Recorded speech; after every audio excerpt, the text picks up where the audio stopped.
প্রিয় বন্ধুরা, আজকে আমি লাইটরুমের যে টিউটোরিয়ালটি দেখাবো সেটি খুবই জনপ্রিয় একটি টপিক। সেটি হলো ডিস্যাচুরেশন। একটি ছবির একটি অংশকে কালারফুল রেখে বাকি অংশটা ডিস্যাচুরেটেড করা, অর্থাৎ কালার থেকে ব্ল্যাক অ্যান্ড হোয়াইট করে ফেলা। এটা বর্তমানে খুবই জনপ্রিয় একটি মাধ্যম। এটি খুব সুন্দরভাবে করতে পারলে আপনার ছবিটি খুব উপস্থাপনযোগ্য হয়ে উঠবে। যদি অনেকগুলা কালার থাকে একটি ছবিতে, তাহলে এটি ডিস্যাচুরেটেড করা একটু কষ্টকর হয়ে যায়।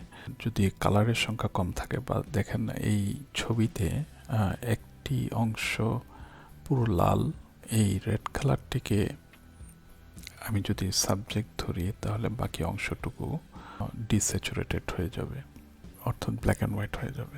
এই ধরনের একটা ছবিতে যেটা সাবজেক্ট একটি, সেই ছবিগুলা সুন্দর করে উপস্থাপন করা যাবে। চলুন দেখি কিভাবে আমরা এটি করতে পারি। লাইটরুমে আমি বেসিক জিনিসগুলো এই পর্বে দেখাবো না, খুব সুনির্দিষ্ট টপিক ডিস্যাচুরেশন আজকে আমি দেখাবো। আপনারা ছবি আপলোড করে ডেভেলপ যে স্ক্রিনটি আছে ওখানে চলে যাবেন।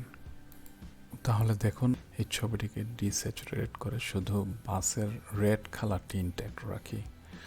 প্রথমে যেটি করতে হবে সেটি কন্ট্রাস্টকে আমরা ফুল আপ করে দেই। তারপর শ্যাডোকে আমরা অলমোস্ট 70 পর্যন্ত করতে পারি। 70 রাখি। 80% বাড়িয়ে দেবেন। ব্ল্যাককে আমরা ফুল ডাউন করে দেই। তারপর আমরা একটু টেক্সচার দিতে পারি অ্যারাউন্ড 20 to 25, আমরা 21, 23 রাখি। ক্ল্যারিটি 50 to 55,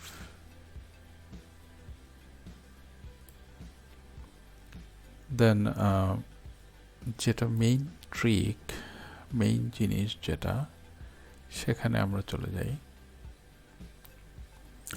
এখানে দেখবেন HSL অথবা কালার এটা লেখা আছে।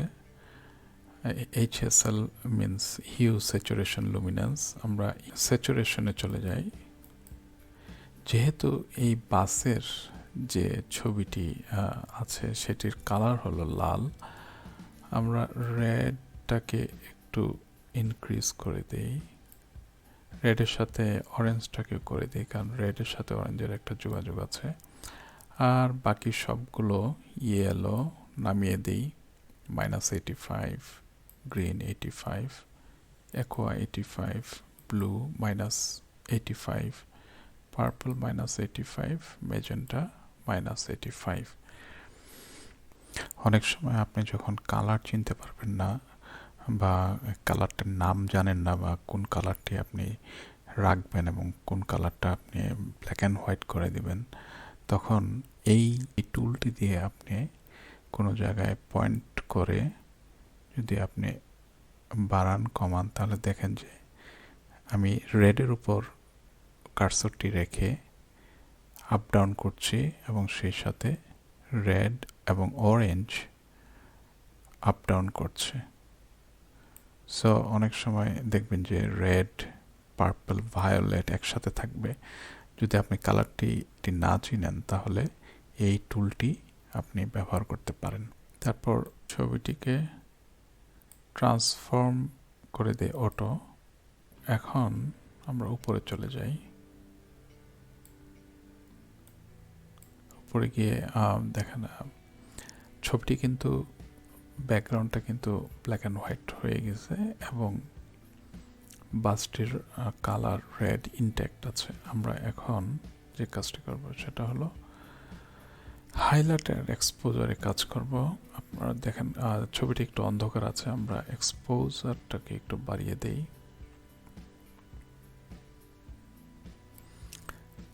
হাইলাইটটা আপনার ছবির প্রয়োজন মতো কমান বাড়ান। এই জায়গাটা দেখেন, ছবির উপরের এই অংশটুকু সাদা হয়ে আছে, আমরা এটি একটু কমিয়ে দেই হাইলাইটটা। আপনার প্রত্যেকটা ছবি কিন্তু আলাদা।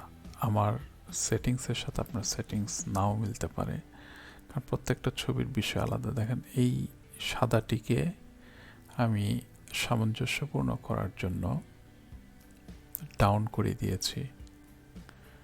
তো আপনারা একটু দেখবেন যে কিভাবে কোনটি আপনার ছবির জন্য কাজে লাগে। তারপর আমি এক্সপোজারটাকে আরেকটু বাড়িয়ে দিই।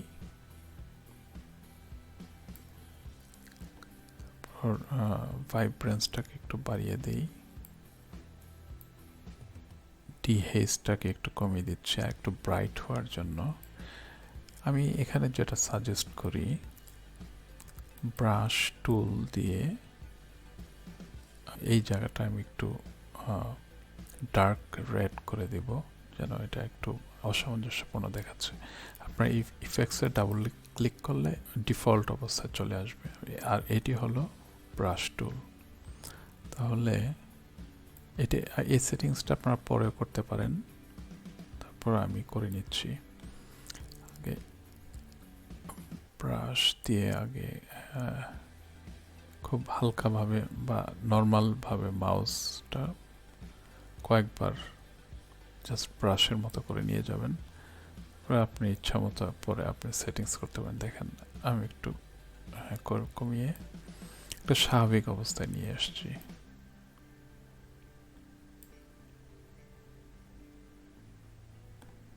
হাইলাইটটাকে একটু কমিয়ে দেন।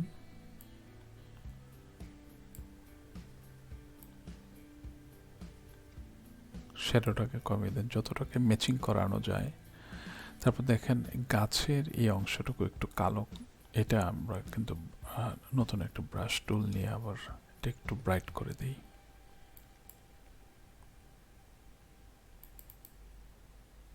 এক্সপোজারটাকে বাড়িয়ে দেন।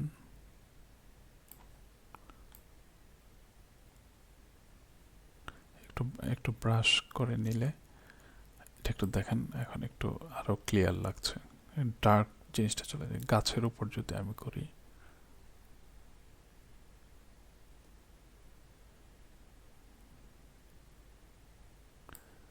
গাছটি ক্লিয়ার, ডার্কনেসটা চলে যাচ্ছে। তারপর এখানে দেই।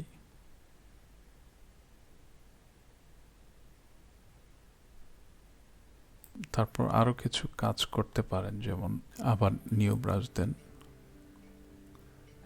এই জায়গাটা ডার্ক আছে, এই যে গ্লাসের উপরে এই জায়গাটা আমি একটু ব্রাশ দিয়ে ডার্কনেসটা কমিয়ে দিই।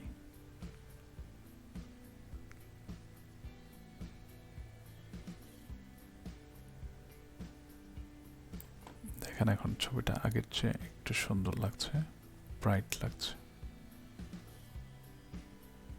তারপর পিছনে একটা গাড়ি দেখা যাচ্ছে, এটা আমরা ক্রপ করে দিই, হালকা একটু ক্রপ করে দিই। তাহলে দেখুন যে বাসের কালারটি ইনটেক রেখে আমরা কিন্তু ব্যাকগ্রাউন্ডটি অলমোস্ট ব্ল্যাক অ্যান্ড হোয়াইট করে দিয়েছি। আরও কিছু টেকনিক আছে, যেমন স্প্লিট টোনিং, এটা আপনারা ইচ্ছা করলে দিতে পারেন। শ্যাডোতে এখানে ক্লিক করেন, টিল কালার দিতে পারেন, অল্প একটু টিল কালার। তারপর স্যাচুরেশনে আপনার একটু বাড়িয়ে কমিয়ে আপনার পছন্দ মতো এটা বাড়াতে কমাতে পারেন। তারপর এটাও হাইলাইটস, আপনারা কি কালার দিতে চান, একটু ওয়ার্ম কালার, একটু ইয়েলোইশ অথবা একটু গ্রিনিশ তো আছে, একটু ইয়েলো কালার অ্যাড করতে পারেন। দেখেন একটু ছবিটা একটু ব্রাইট লাগছে। আর ছবিটি যদি আপনি পুরোপুরি ব্ল্যাক অ্যান্ড হোয়াইট করতে চান আর বাসের রেড কালারটা রাখতে চান, তাহলে আপনারা স্যাচুরেশনে ওই -85 না রেখে পুরোপুরি -100 করে দিতে পারেন। আমরা এখন একটি ছবিকে বিফোর অ্যান্ড আফটার দেখতে পারি, যে আমরা ছবিটি এডিট করার পূর্বে কি অবস্থা ছিল এবং ছবিটি এডিট করার পর কি অবস্থায় এসে দাঁড়িয়েছে। আমরা যদি শর্টকাট কিয়ের মাধ্যমে ব্যাকস্ল্যাশ দেই, তাহলে বিফোর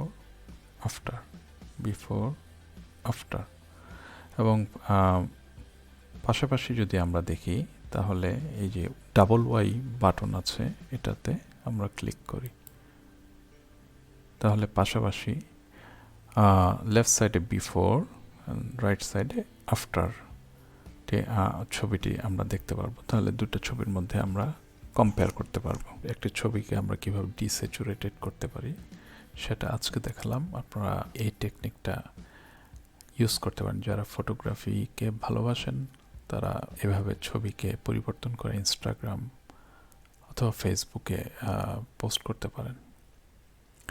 যারা ফটোগ্রাফি পছন্দ করেন, ভালোবাসেন, তাদেরকে আবারও ধন্যবাদ জানিয়ে আজকের উপস্থাপনা এখানেই শেষ করছি।